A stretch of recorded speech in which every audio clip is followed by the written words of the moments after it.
is up, Baton Rouge? I'm Lee Jacoby, your 2025 Fort Cancer Event Chair with Ochsner MD Anderson Cancer Center. And I'm Caitlin Cockerham, your American Cancer Society staff partner.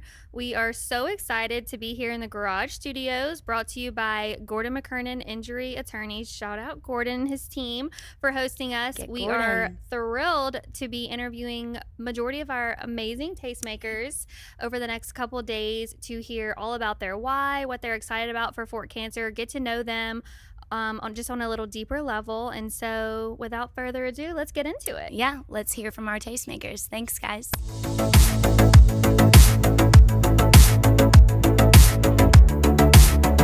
All right, welcome back. We have Dr. Jennifer Perone here with us from Ochsner MD Anderson Cancer Center. Hello.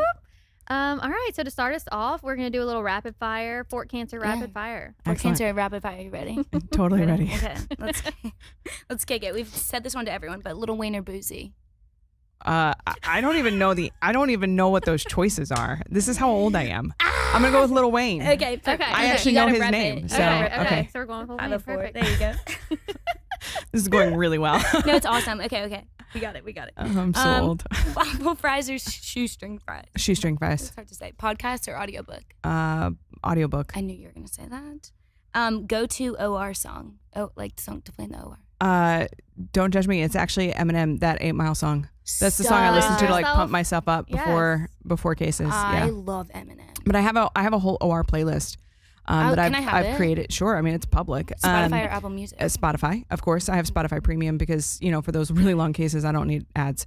But it's 24 hours and 30 minutes of listening pleasure. I made it when I was doing 24 hours? I mean when I was doing HIPEX and fellowship, you're there for like 18-20 hours. I mean it's a long time. During surgery? Yeah. I mean you take like a break or two, but I mean I didn't know it's not uncommon like, for me to be in the OR for 8 to 12 hours at a time. I always thought that was just like dramatization on Grey's Anatomy. No, that's real life. Okay. But yeah, so I have a whole playlist, but that's one of my favorites. And then Ariana Grande, the Ring song, 7 Rings. Yes. I love that song too. That is a good one. Yeah. Grey's Anatomy or Scrubs? Scrubs. Yes. Far more realistic. Brenner. We can talk about that later. Good but to know. I've never seen Scrubs, so I need to go back. It's far more realistic, actually. That's what I've heard. Most doctors say that Scrubs is the most realistic. I don't know what residency those people were in Grey's Anatomy, but they had far more time than I ever did. Anyway. And then heels or flats? Flats. There we go. I wish I could wear heels more, but I wear flats all the time. So. I love it. And since you were born here, knife in the king cake box or not? Like, do you leave it there? Yeah. What do you prefer? Okay. Yeah. Of course Somebody you do. said no. Some people. No, that way the next person can cut the king cake without having to go look for one. Yeah, we're thinking ahead. We're being kind. Yeah. Right. I mean, they're usually plastic anyway. Like, what does it matter? Some people have special, like custom knives. So, oh, no, I'm not that fancy. Okay. I wish. Like your scalpel in the king cake box. As long as it's a 10 blade, it'll be fine. We'll be good. All right, so give us a little background info on you. Like I said, we know you're from Ochsner MD Anderson Cancer Center, so let us know, like I said, what's your specialty? Sure. What brought you into medicine? All of that. So I'm actually I grew up in Baton Rouge. I moved away right after high school, did my training and a bunch of other stuff. And then I've been back in Baton Rouge for about a year and a half. I'm a board certified surgical oncologist, so I'm a cancer surgeon. I only do cancer electively. So I'm board certified in both general surgery as well as cancer surgery. So I did additional training at Moffitt Cancer Center in Tampa, Florida, prior to coming back here. And like I said, I've been back about a year and a half, a little over that now. And I do all cancer. So I do breast, I do sarcoma, melanoma, small bowel cancer, pancreas, stomach, liver, you name it. I'm trained to do colon and rectal, but thankfully I have wonderful partners who manage that for me. Our previous so I don't do that anymore. Dr. Julia. The wonderful Dr. Julia. Yes. So I let him do all that now. But yeah, so what made me go into cancer? I mean, that's a long story, but the long story short is what I love. I mean, I always loved surgery. My dad's actually a retired surgeon. But what I loved about cancer surgery is it wasn't just about the technique. It wasn't just about the operations, although those are cool and challenging, as I'm sure you remember from Grey's Anatomy. That part was kind of true. But I really love the connection with the patients. These are patients who don't just need you to fix a hernia and let them go on their merry way, but these are patients who I really have the privilege of developing relationships with and getting to know them and their families and getting to be a part of their care God willing, for a long period of time. And that's what I really loved about surgical oncology, is that it really melded everything that I loved. I was a theology major in undergrad. I was psych and theology, so I was really well prepared for medical school. But I loved that it merged that aspect of my life, of really getting to know people and getting to walk with them and be with them and participate in their care, not just in a surgical aspect, but really getting to understand what matters to them and what's important to them. And that's what I really love about oncology, is that it requires multidisciplinary work. I work with so many amazing people. And then it also requires great technical skill, but it also really requires an ability to spend time with people and understand them and walk with them. To be able to connect for with sure. them. Yeah.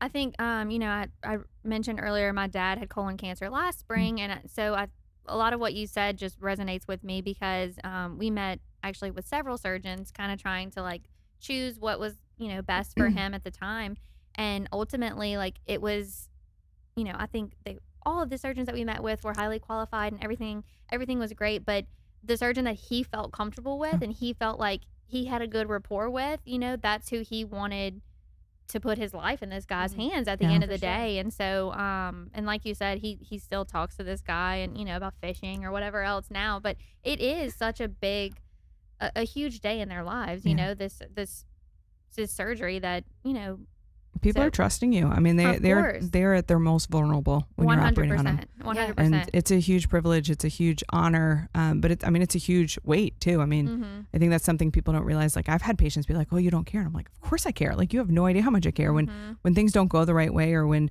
people can't have an operation because their cancer is too advanced. Like, it sits with you. You take it home with you. You wish it could be different, but ultimately my goal, my job, I always tell people, if I can't help you feel better or help you live longer, then I shouldn't be doing an operation on you."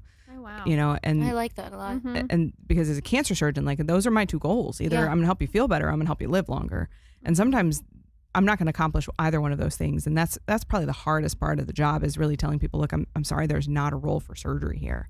Right. Because of course people, there's this thought, like, if you can get it out, it's going to be better. I'm like, oh, unfortunately, it doesn't always work that way. Right. But it's a huge responsibility, and it's a huge privilege. And I love my job. I love my patients. I'm really lucky. Yeah. Yeah. I see that every day. Dr. Perone and I'm lucky I get to work with her, but I know she's like a pastoral care. Like, she wanted to be a pre, right? I wanted to be a chaplain. Yeah, Yeah, a chaplain. I wanted to be a hospital chaplain. I just think that's so fascinating, because wow. we were just talking about that with another tastemaker interview about how you can't always teach empathy. Yeah. And I think that you just bring this different level, this element of empathy that's very, I don't know, it's not used a lot. I mean, I see how long you'll sit in the exam rooms with the patients, but I think what you spoke to is walking that journey, the complete continuum of care, because cancer doesn't just stop. No, it doesn't. Once that's taken out or your job's finished, it continues their entire life. Well, and that's what I love, in Surg Onc, I still follow with my patients, like when they do their surveillance, and, I'm still seeing them post-op, and, I have some wonderful breast patients who have, done their surgery I'm already seeing them for like their 3-month, 6-month follow-up now, which is great. And, but that fear and that anxiety doesn't go away. And I think that's the other thing I love, is that you get to really be with them and reassure them. And it's again about getting to walk with people through all the phases, through the initial diagnosis, God willing, the surgery, and then, the surveillance afterwards, what does that look like? Yeah. And it's awesome. I love it. Yeah, for sure. So let's talk too a little bit about Ochsner MD Anderson. Yeah. We're so fortunate for our partnership with them. They're our title sponsor year 2. So we're thrilled to have you guys back. But tell us a little bit of like why you love Ochsner, what's so great about your team, and Me. Yes, Lily. besides Lily is what's great about my team. Actually, I'm so lucky. So I grew up here, like I said, and my dad actually and my mom both worked at other health systems here. And I'll be the first to admit, they might edit this out, I don't know. I'm the first to admit, when I applied at Ochsner just because they were the only ones who had a job. Yeah. And then I interviewed, and I was actually so impressed. I was like, wow, this is not the Ochsner I grew up in Baton Rouge with. Like, I remember Ochsner was like a non-entity. Because it's more New Orleans. Because it was like New Orleans, right? Like, and I was like, well, it's Ochsner, whatever. And then I interviewed, and I was so impressed with the intentionality behind what they were trying to develop here and what they're still trying to develop here. And I'll be the first to admit, again, they might not like me saying this, I'm sorry. I'll be the first to admit that, like, we're still growing. Like, we are developing our 100%. cancer center. I'm the only surgical oncologist with Ochsner right now in Baton Rouge. I have 4 partners in New Orleans, but we're growing our cancer center, and What I love though is that I get to be on the bottom floor. And I think that's been one of the neat parts is, one of the medical oncologists, Kim LeBlanc, who's absolutely outstanding. Oh, she's awesome. I love her. I love working with her. Her and Jay Brooks, who's been here forever. All of us get together and we get to talk about what we want this to be. And I think that's one of the things I love about Ochsner is really, I do feel like they're trying to hear and trying to listen and trying to develop something that's really special.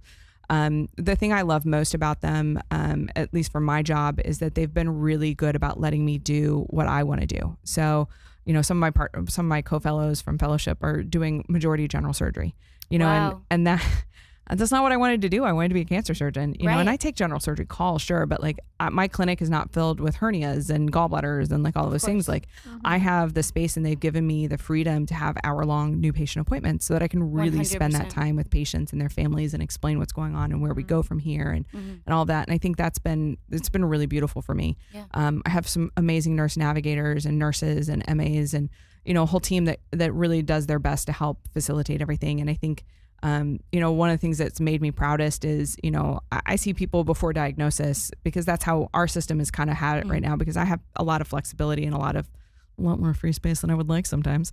But getting to see somebody and going from, hey, you have a weird looking CT scan to having a diagnosis and completely staged and having a port and ready for chemo within 7 days is really astronomical, and it's really impressive. And it doesn't always happen that way, but I mean, that's one of the things that I've been most proud of our team on is really everybody's willingness to move things around to get things done. And I'm really pleased with that. Our patients do have to go to New Orleans for an endoscopic ultrasound, but I mean, I can get that done within a week. Right. That means that from the time of, hey, you've got something weird on your pancreas to a diagnosis is, 1 to 2 weeks, and getting a port is, 3 more days, and getting on chemo is, another, few days. So you're getting started on therapy from diagnosis within a few weeks, which is really the ultimate goal we have. And it completely mitigates the anxiety and the stress is still there, but it helps lessen that. I mean, For sure. I definitely think that's from my perspective, Ochsner definitely gives you an arena to play in, for lack of a better word. They say, Rome wasn't built in a day, and I don't mean that. I mean, for lack of a better phrase, but truly, they have given you such a great arena to play, and it's been really cool to be able to see what you've created. And I mean, truly in the trenches, seeing cancer, being able to do it every day. I mean, it just makes your role as a tastemaker that much more profound and impactful, because Thanks. where the dollars are going. I do. Truly. I mean, like see you it. said in the video, they go to protein shakes for the patients. You don't think about that, but it's that's what they shouldn't have to be thinking about. The crazy part is, I'm going to steal probably one of your questions, but it's amazing to me. It's not really amazing, but it's sad to me how many patients I have who, cancer is not their only focus, right? And that's what people forget is that most of these patients are still, a lot of my patients are young, they're working, or they're older and they're still working. And their worry is, how am I going to pay my rent? Right. How am I going to pay my mortgage? How am I going to put food on the table? How am I going to keep my insurance? I've actually had patients not have surgery because they couldn't afford to be out of work for as long as it was going to take for them to be out of work.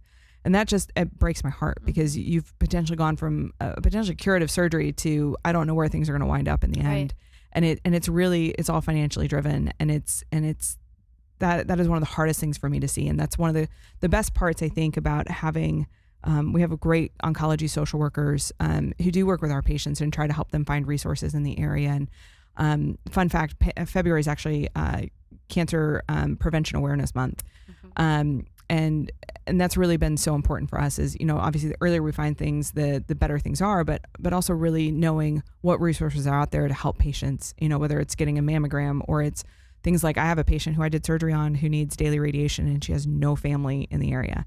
So she, ACS is paying for her Uber to and from radiation every day for a month. And otherwise that wouldn't be possible for her. Right. That's something that I, even working with American Cancer Society and having a family history of cancer, I didn't know until last year when we toured Ochsner that radiation is 5 days a week. Yeah. And so it's even thinking of, our family, we had people to bring my dad to and from, but I mean, that was 1 day every other week. Yep. And so thinking about 5 days a week, that's a big commitment for, like It you said, really is. these people are working, they have families, they have that could be such a huge burden on so many patients. And our radiation oncology team is so amazing. They're absolutely Dr. Russell outstanding. killed it at Meet the Tastemakers. I love He's so him. passionate about I mean, and it. they've been doing this for so long, and they're so great about working with patients, and like they start at like 7:00 in the morning. I mean, that's when radiation oncology starts working because they have all those people who are going to work. And luckily most radiation takes about 10 minutes, but it's that process of getting there every day, 5 days a week, and like during holidays, I remember leading up to Thanksgiving, they actually did radiation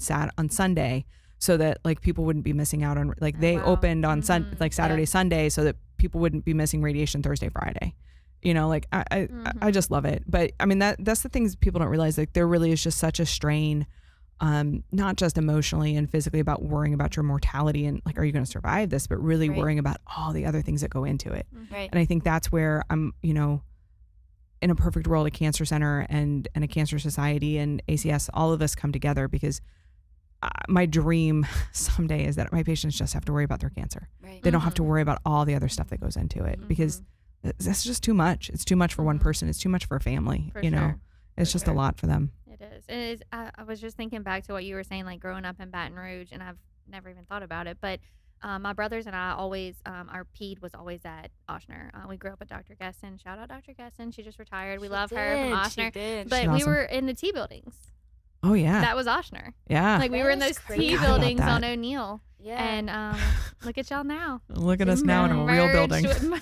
Merged with MD Anderson. I mean, your partnership with MD Anderson and just everything. It's amazing what, y'all's whole team has built. So Yeah, we it's appreciate really y'all's cool. partnership. Yeah. And thanks to Dr. Perone. Well, and Well, I wasn't there for the all building people. part. Yeah. I've only been here a year and a Yeah, half. the building. You I'll didn't get that put the much bricks credit. together one by one. I did not. I'm putting some metaphorical bricks together. But Exactly. We're building. We're No, building we're a building. Mecca. We're still building. Yes, we got it. No, I mean Rome wasn't built in a day. It was not. There you go. I'll shoot you with like a fun question. Okay. So Let's if see if your fork- definition of fun and mine match, but okay. Yeah, that's probably true. That is true. That's okay. All right, keep going. Now I can get on your level. All right, No worries. all right, let's try. If fork cancer was a cocktail or dish, what You would were it gonna ask me be? that. It could be anything, not Baton Rouge focused. Like if it was just a cocktail or a dish. You know what's funny is I was actually thinking about like hurricanes. Okay. Because I feel like there's so much that's going into fork cancer. Like there's so much intensity and so much awesomeness that goes into this event that I feel like that's the only drink that I could think of that would even come close to matching it. Like knock you on your butt. that. There's so much in here. Either that or like a Long Island iced tea, like something that like you only need one. Yeah. Really, truly. Yeah. Like I'm from the Pato's. Texas Club. Yeah, exactly. Oh, I was gonna say Never been there, but Pato's. yes, Oh my I'll gosh. yeah, it's like a Pato's like hurricane or like a Yes, hand grenade, yes. like something that has My like favorite. so much in it Mm-hmm. that like it's gonna knock you on your tuchus. Yeah. Yeah. You know. But that's what we want to do. I mean, Exactly. we want But a good time. Like exactly, like no, that's what I Party mean. with Like you have purpose. one of them, you're like, yeah, this is amazing. You have two, you're probably gonna be a little too I'm much. good. Yeah. Like we're done. Like I feel like there can only be one fork cancer a year, or else it would be too much. Oh, 100%. Oh, I agree. Can you 100%. imagine Yeah. how many texts we would have? Oh, no, All the time. I already have the Between- group chat on silent because it's too much. You heard it here first. You heard it first. She cut me off. Sorry, She guys. said, she didn't want to hear me hype anymore. It's cool. Every day I'm like, I love you guys. You guys are so awesome. You're my favorite. people in the We need a world." good hype woman. I'm You're doing being an amazing honest. job. At that. It's definitely authentic when I say I know. that. My husband keeps saying that about you. Actually, he was at Fork Cancer, and he was Aw. like I can see how much Lily loves this. Like I she's do. so Oh, she passionate does. about it, and he It's- was like hyping you up. He was talking about you Oh, like the thank entire you. ride home. Oh, I that's was like, so I got sweet. it. Lily's great. Thank you.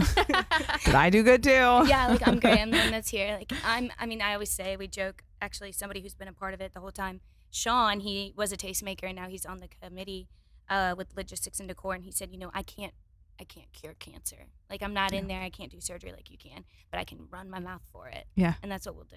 Yeah, I'm not as good at running my mouth, but I'm good at curing cancer. Yeah, exactly. I like see these other tastemakers, and they're like team intensity. I'm like super intimidated. I have to tell you guys. Like, they're like running 14 different like events, and I was like, I just got out of bed today, and I'm going to the hospital. But you're like you're And you're doing the figs. actual work. Yeah, So that's what my husband keeps reminding me of. Yeah. I feel like I should be able to do it all, though. Yeah. We can't. We do can't it all do all. it. Yeah, We can't do it all. I'm learning that. And your figs though, so at least you're I rocking know. that. I wore I like fancy it. scrubs for you today. Oh, I'm so excited.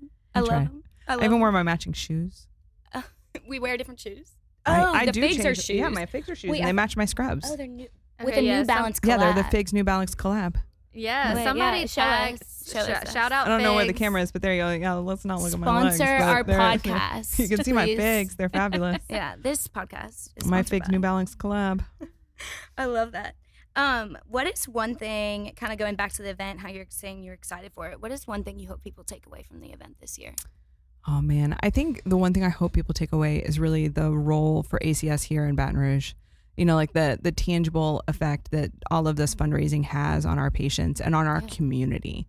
And I think that's the most important thing for me, because I think it's really easy to not participate in events or not do things when you don't really understand where they're going.